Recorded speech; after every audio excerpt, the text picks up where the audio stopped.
La Russie et la Chine, principaux fournisseurs d'armes à l'Afrique entre 2020 et 2024. On dit les deux pays qui ont vendu le plus d'armes à l'Afrique, surtout à l'Afrique de l'Ouest, entre 2020 et 2024, là, c'est la Russie et puis la Chine. Et la question fondamentale que j'allais poser, pour que vous compreniez ce que je veux atteindre comme objectif. Aujourd'hui, dans un monde où nous privilégions la survie, je suis d'accord que la sécurité importe.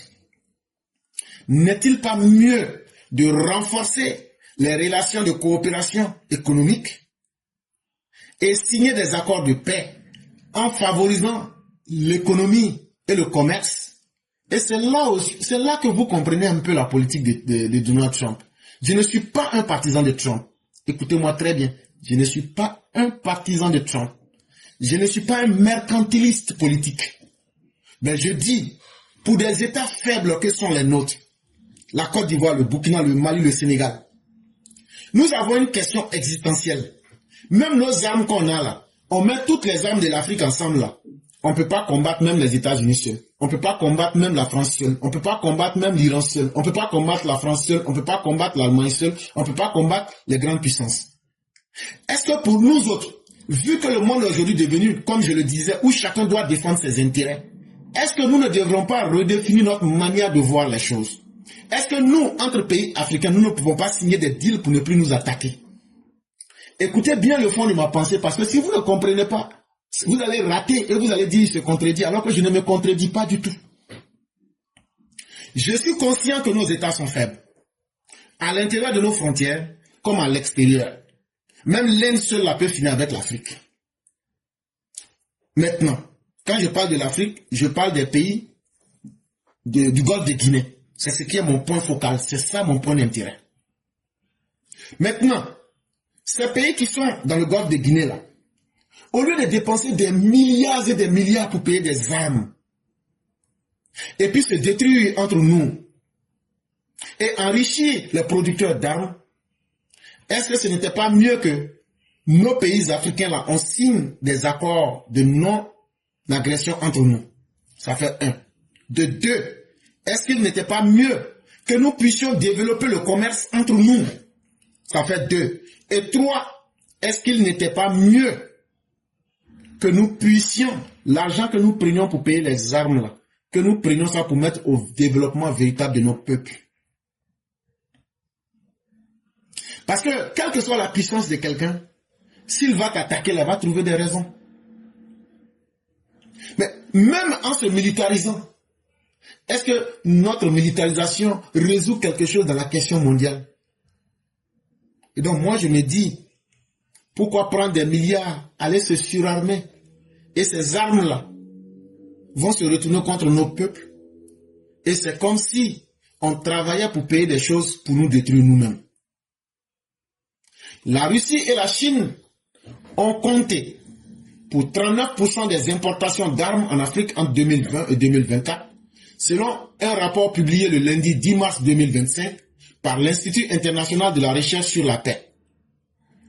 Donc, 39% des armes qui ont été vendues dans le monde par la Chine et la Russie sont venues en Afrique. Le rapport qui ne concerne que les armes dites majeures. Et c'est de quel type d'armes nous parlons? Nous parlons des armes extrêmement lourdes, c'est-à-dire les avions, les systèmes de défense aérienne, les chars blindés, les missiles, les navires, les satellites et bien d'autres. Combien coûte un avion de guerre? Combien coûte un système de défense antiaérienne? Combien coûte un blindé? Combien coûte un missile? Combien coûte un navire de guerre? Combien coûte un satellite militaire? Maintenant, figurez-vous, mettez tout ça en argent et dites-vous, si j'avais le choix de mettre ça à la disposition de mes populations pour accroître le niveau de vie et encourager les gens à l'éducation et à la santé, et l'argent qui a été dépensé dans ces armements lourds, quel choix feriez-vous? Le rapport précise que la Russie a été le principal fournisseur d'armes au continent à hauteur de 21% sur les 39. Au total, des livraisons durant la période sous sa revue. Ensuite vient la Chine à hauteur de 18% et les États-Unis à hauteur de 16%. Donc ici, qu'est-ce que ça prouve? À travers l'article, la Russie, la première matière première qu'elle a à offrir à ces États-là, c'est des armements. Je m'en fous que ces armements soient efficaces ou pas. Mais la Russie se donne en priorité de vendre la guerre, donc de vendre la mort à ces pays-là. De récolter les fruits de cette même mort. Et donc d'être un État qui propose donc le désordre et la mort comme matière première. Parce qu'on ne paye pas une arme pour en faire un décor. On ne paye pas une arme pour ne pas un jour s'en servir. Et qu'est-ce qu'on constate en général? Ces armes-là servent à tuer d'autres Africains. Et c'est ce qui permet à des idiots comme Ibrahim Kaka de sortir aujourd'hui pour dire nous avons payé des armes russes, nous voulons les essayer sur la Côte d'Ivoire, mais le Ghana ou d'autres pays africains. Parce qu'on ne paye pas des armes pour en faire un décor. Et donc, voyez-vous, alors que les peuples du Burkina ont fait en ce moment-ci, alors que les peuples du Burkina, il y a plus de 5000 écoles qui sont fermées, alors que les Burkinabés sont en train de fuir pour aller dans toute la sous-région ouest africaine pour devenir des réfugiés du HCR, alors qu'il y a plus de 2 à 3 millions de Burkinabés qui sont des déplacés internes. Et si on prenait l'argent de ces avions, de ces systèmes de défense aérienne, de ces missiles, de ces navires, de ces satellites militaires et de ces blindés-là, pour s'occuper de ces personnes-là, est-ce que cette posture ne serait pas plus intelligente que de se surarmer pour se retourner contre ces mêmes populations ou même contre d'autres Africains? Et sur les 39% d'armes qui ont été vendues en Afrique, la Russie seule a 21% là-dedans, la Chine à 16% et les États-Unis viennent la Chine à 18% et les États-Unis ont 16%. Et vous voyez ici qu'en fonction de la taille des rapports militaires, cela est compensé par les rapports économiques. Ça veut dire quoi? Plus tu vois que les États-Unis ont 16%, ça veut dire que la différence là, quand tu fais la différence là, le restant là, ils transforment ça en diplomatie et en commerce. Ça veut dire si tu fais un pourcentage 100 moins 16, tu vas trouver 84%. Donc, là où les États-Unis vendent 16% en armement, ils transforment 84%, une partie en diplomatie et la majeure partie en coopération commerciale. C'est la même chose que la Chine fait. Et c'est pourquoi la Chine et les États-Unis sont progressivement, si vous remarquez, sont en train de prendre le marché africain. Mais la Russie, elle est concentrée sur les armes. Parce qu'elle se dit quoi? Tant que des États peuvent se faire détruire, moi je prends les armements comme une matière première, je vais les aider à se détruire. Et c'est ce que les Africains doivent comprendre. Une hausse de 100% en Afrique de l'Ouest. Alors que les importations d'armes majeures par les États d'Afrique subsaharienne sont restées relativement faibles dans l'ensemble, les importations par ceux de l'Afrique de l'Ouest ont fortement augmenté en raison de la détérioration de la situation sécuritaire et de l'exacerbation des conflits. Et donc là, qu'est-ce qu'on a constaté? C'est que la majorité des pays en Afrique ne se sont pas trop surarmés. Mais là où il y a eu beaucoup de surarmement, c'est en Afrique de l'Ouest. Et pourquoi? Parce que le business de la guerre et du désordre, c'est les zones comme ça qui arrangent la Russie. Et plus on peut vendre d'armes, plus on peut créer et détruire la situation sécuritaire, plus on peut exacerber les tensions, plus on peut aggraver les conflits, la matière première russe marche comme des petits pains. Mais nous les Africains, nous n'avons pas encore réfléchi. On paye ces armes-là, comme dans le cas du Burkina, du Mali, en pensant que c'est la Russie qui va venir faire la guerre à votre place. Alors que vous avez vu ce qui est arrivé à Nicolas Maduro. Vous avez vu ce qui est arrivé à Bachar el-Assad. Vous avez vu ce qui est arrivé à Mohamed al-Kadhafi. Mais ça ne vous donne pas de leçon. La Russie ne prospère que sur les ruines et les larmes. La Russie ne prospère que dans le commerce de la mort, c'est-à-dire la guerre, les armes. La Russie n'a jamais établi un modèle de développement économique. La Russie n'a pas la stratégie de faire un partenariat économique. Le rapport que la Russie a avec les uns et les autres, c'est soit des rapports militaires entre grandes puissances pour toujours continuer à se menacer, ou bien des rapports de déstabiliser l'Europe de l'Est et aujourd'hui en Afrique de l'Ouest pour s'aimer la mort, le désordre partout. Les importations d'armes combinées des pays ouest africains durant le quinquennat 2020-2024 ont enregistré une hausse de 100% comparativement au quinquennat précédent. Donc, entre 2020 et 2024,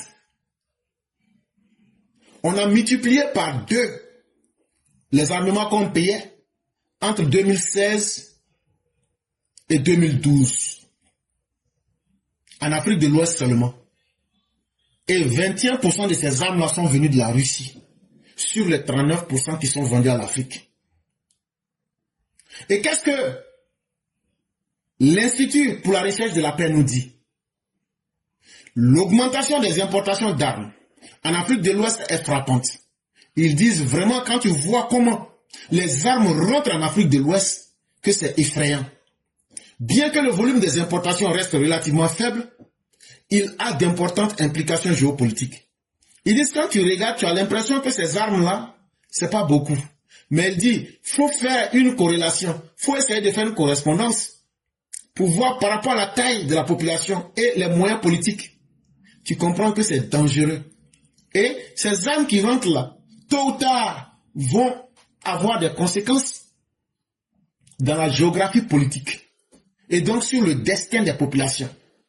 Si je paye des armes que je ne les utilise pas, je ne vais pas toujours les garder. Ça me donne des idées. Pourquoi ne pas attaquer d'autres pays pour essayer d'agrandir ma géographie? Et donc vous comprenez aujourd'hui pourquoi. Et pourquoi aujourd'hui, si je suis incapable de combattre les djihadistes, pourquoi ne pas donner ces armes-là aux djihadistes pour qu'ils puissent devenir une menace sous-régionale? Voilà autant de réalités qui vont changer le destin de nos populations. Et vous voyez aujourd'hui, la zone ouest africaine est une zone où les populations sont en constant mouvement. Des États comme le Burkina Faso, le Mali et le Sénégal semblent augmenter rapidement leur importation. Et ce n'est un secret pour personne. Des pays comme le Burkina, le Mali et le Sénégal payent le plus d'armement. Les fournisseurs utilisent les exportations d'armes pour renforcer leurs influences dans cette partie du monde. Et plus les gens te vendent des armes, plus tu as besoin d'eux. D'abord pour le maintien, d'abord pour la coopération et d'abord pour qu'ils puissent entraîner vos troupes. Parce que les armes sont différentes selon ceux qui les produisent. Et comme ça, tu fais rentrer donc des gens avec qui tu n'avais pas de rapport auparavant. Vous les prenez comme des coopérants militaires, comme des instructeurs militaires, mais dans ce rapport, ces gens-là ne sont pas simplement des simples instructeurs. Ils sont souvent des espions. Ils sont souvent des relais de leur pays d'origine pour donner des renseignements, que ce soit militaire, que ce soit économique, que ce soit humain. Ils donnent des renseignements pour agrandir leur influence dans les pays. Et ce n'est pas seulement la France, les États-Unis ou la Russie. Ça concerne même les fournisseurs émergents, tels que la Turquie, tels que la Chine, tels que l'Inde. Aujourd'hui, ils ont compris que, aujourd'hui, est-ce que vous ne voyez pas les gens dire, pourquoi ne pas faire appel aux Turcs, qui aujourd'hui font de la proposition comme le modèle Wagner, ils envoient des mercenaires, et à travers des drones comme les Bayraktar, ils font venir des trucs de l'armement. Et donc, même la prolifération des armes, la militarisation du monde n'est plus le privilège des grandes puissances que sont la France, la Chine, la Russie et les États-Unis. C'est devenu aussi un privilège pour d'autres pays qui étaient à la périphérie auparavant, comme l'Inde, comme la Turquie et comme bien d'autres pays. Tant que nous sommes prêts à tuer nos populations, et tant que la vie humaine n'a pas de valeur chez nous, ce ne sont pas les marchands d'armes qu'il faut blâmer, c'est nous-mêmes et l'incapacité de nos dirigeants qu'il faut blâmer. Est-ce qu'il ne faudrait pas privilégier l'intelligence sur la stupidité? Est-ce qu'il ne faudrait pas privilégier aujourd'hui la vie de nos populations? Si la Côte d'Ivoire, le Mali, le Burkina signent un accord de non-agression, ça fait honte à qui? Et qui perd? Mais surtout, je pose la question, qui gagne? Si les États de la CEDEAO signent un accord de non-agression, est-ce que ça fait honte aux populations tant qu'on protège leur vie? Est-ce que cela n'est pas plus intelligent que d'aller surarmer nos pays avec des avions et des systèmes qui coûtent 10 fois, qui peuvent construire 300 universités, des armes qu'on peut détruire en 1 minute. Parce que si je vois cette question-là, quand j'imagine les missiles Su-300 de la Chine, quand j'imagine les missiles F-400 de la Russie, qui étaient censés protéger le ciel vénézuélien, mais qui ont été détruits en moins de 5 minutes. Moi, qui suis un intellectuel, et qui doit chaque fois être en train de me questionner, je me demande, est-ce que ça vaut la peine réellement de payer ces armes-là? Est-ce que c'est pas mieux de rentrer dans des coopérations, dans des traités de non-agression? Est-ce que c'est pas mieux qu'on fasse travailler l'esprit pour venir à des modèles plus viables et qui peuvent encore donner la garantie de survie à nos peuples? En tout cas, la question reste ouverte et chacun peut s'en inspirer. Hier, lorsque nous faisions l'émission sur TikTok, il y a Mère Fiona Ouattara, ah oui, souvenez-vous bien, il y a Mère Fiona Ouattara, qui a posé la question à Mère Sali Fofana, mais qui du président du Congrès engage la guerre aux États-Unis?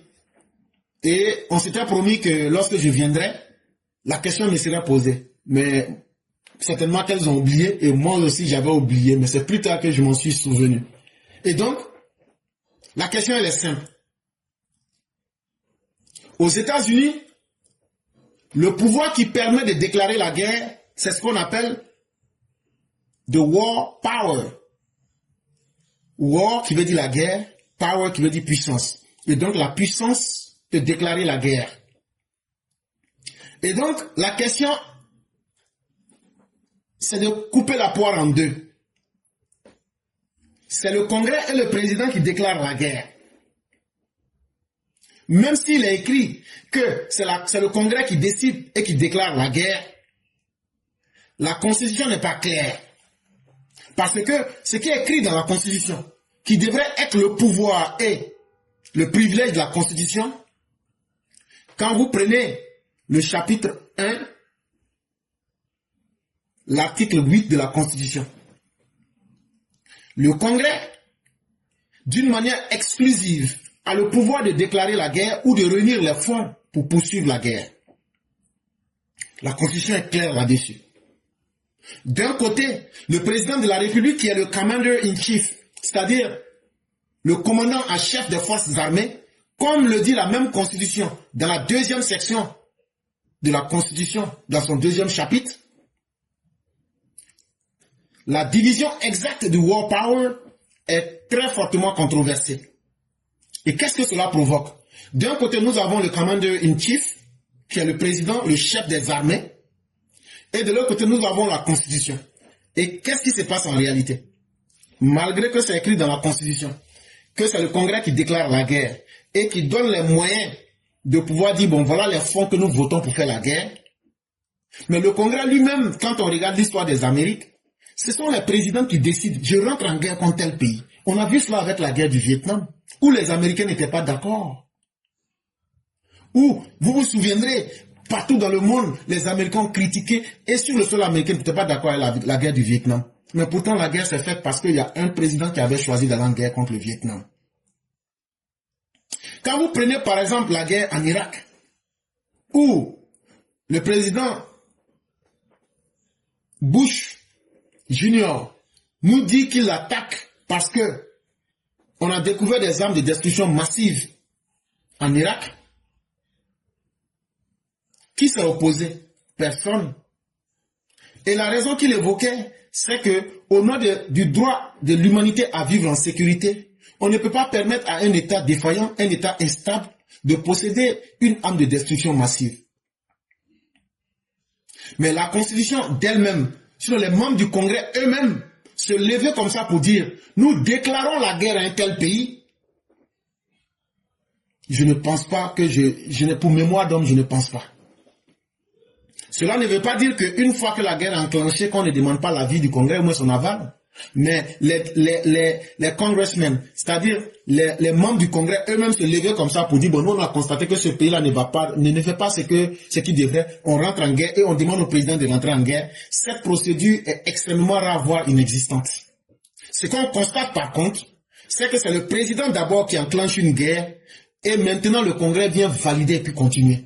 Et qu'est-ce qu'on constate en plus? En général, ce sont les républicains qui provoquent les guerres, c'est-à-dire qui déclenchent les guerres. Et en général, ce sont les démocrates qui finissent les guerres. Je suis en train de vous expliquer de la manière la plus simple comment les choses se passent. Et donc, dans ce cas-là, on se retrouve face à une application de la loi qui est controversée. La question qui est continuellement discutée, sans jusqu'à maintenant avoir trouvé une réponse satisfaisante, est l'étendue du pouvoir présidentiel pour déployer les forces armées américaines lorsque le Congrès n'a pas officiellement déclaré une guerre ou n'a pas donné son approbation à une guerre. Selon cette décision, le président a donc, dans un état d'urgence, le droit d'agir sans avoir nécessairement l'approbation du Congrès. On peut présumer, à contrario, que lorsque cet état d'urgence n'est pas constaté, le président ne peut agir qu'avec l'approbation du Congrès. Mais cette notion d'état d'urgence suppose-t-elle une attaque directe sur les États-Unis? Maintenant, qu'est-ce qui se passe?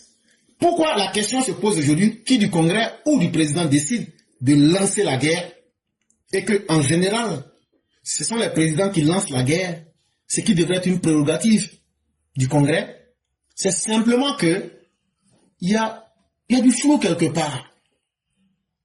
Le président qui est le commandant en chef de l'armée, il reçoit des rapports militaires. Et quand il reçoit ces rapports militaires-là, et puis il constate qu'il y a un pays qui devient une menace pour les États-Unis, ou même pour les intérêts des États-Unis. Toi, le commandant en chef des armées, toi, le chef de l'armée, tu as reçu un rapport. Ce rapport-là dit, voilà, ce pays qui peut être une menace pour notre sécurité.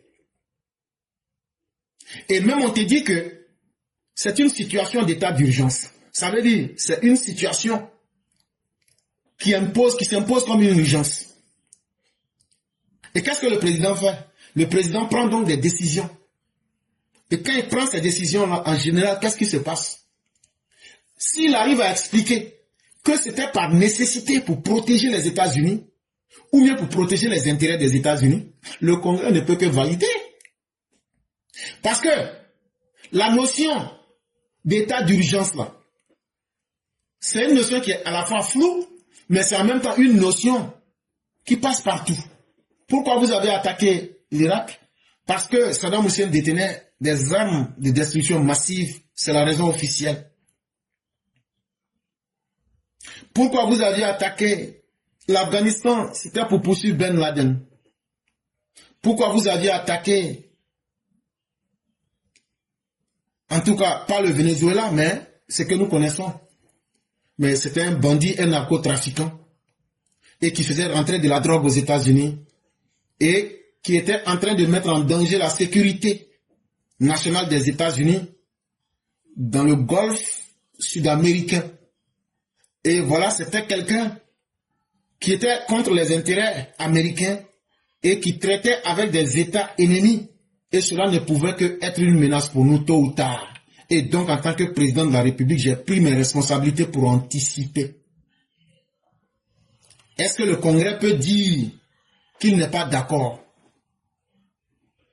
Est-ce que le Congrès peut dire je ne suis pas d'accord, il fallait attendre d'abord que la menace soit visible? Voilà un peu comment les choses se passent. Et je vous donne encore un deuxième exemple. Le 12 septembre 2001, le président George Walker Bush déclare une guerre à l'Irak qui commence d'abord en Afghanistan où on disait que Ben Laden s'était caché. Mais c'est les États-Unis qui ont été attaqués. Les Twin Towers ont été détruites. Une partie du Pentagone avait été attaquée. C'était un acte de guerre contre les forces militaires et la sécurité intérieure des États-Unis. Mais le même jour, les forces de l'OTAN ont invoqué le principe de la défense mutuelle et se sont engagées dans la guerre aux côtés des États-Unis. Et donc voilà, Peut-être que certains vont vouloir qu'on spécule encore sur la question, il n'y a pas de problème. Mais peut-être qu'à travers ce que nous avons dit, vous allez comprendre un peu comment les choses fonctionnent. Donc pour simplifier, en réalité, quand bien même que le Congrès ait cette capacité-là, ce n'est pas évident que le Congrès ait toujours à sa portée les renseignements militaires les plus sophistiqués. Et donc, le président qui est le commandant en chef, quand lui reçoit ces rapports-là, il peut trouver que c'est urgent et utile de défendre les intérêts américains. Et c'est ce que moi j'appelle ici état d'urgence. Et tant qu'il peut arriver à poser un acte militaire et montrer que c'est pour la défense des intérêts américains, le Congrès ne peut que accepter et continuer. Voilà, en tout cas, la loi est écrite, mais dans les faits, voilà comment les choses se passent.